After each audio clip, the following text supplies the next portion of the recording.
Whenever you hear a hadith that says he will not enter paradise, and there are many of them, he will not enter paradise whoever is a gossiper. He will not enter paradise whoever is a rumor spreader. She will not enter paradise whoever is immodest, whoever does this or whoever does that. We hear these hadiths all the time. We even hear the hadith about whoever kills themselves, commits suicide, will go to hellfire and not enter paradise. We hear all these different hadiths. Now please pay attention. What does it mean he will not enter paradise? Number one, it means that on the day of judgment, when everyone is called to enter paradise, they will be delayed. They can't go in yet. Others will beat them, they will be held back. So there's a point on the day of judgment where Allah orders the angels to say to the people, enter paradise. And the first group, the best group, will enter. When that group is entering, the rest are held back. So they will not enter paradise when it's told to enter. They'll be delayed.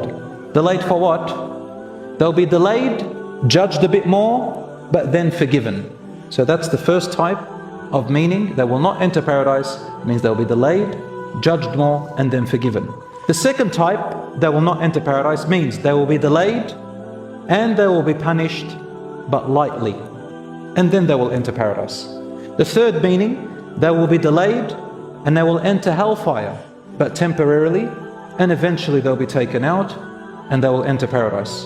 The fourth and last meaning is the worst, and that is they will permanently enter hellfire and never come out of it, and that's only to one type of people.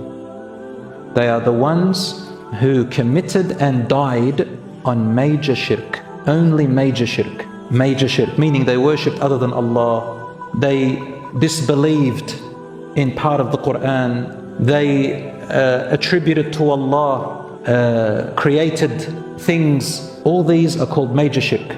So a person who disbelieves in Allah or makes partners with Him.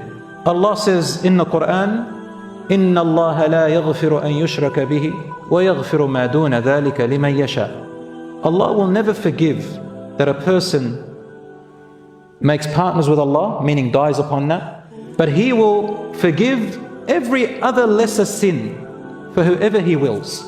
Which means everything other than making partners with Allah, dying upon it, is up to Allah to be forgiven.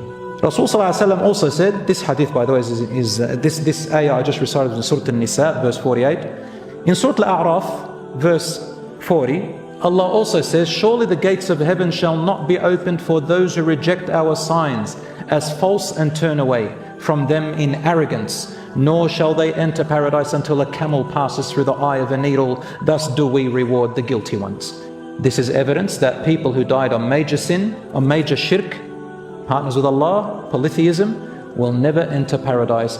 Allah says until the camel enters through the hole of a needle, through the eye of a needle where the thread goes in. Is it possible for a camel to enter the eye of a needle? Never.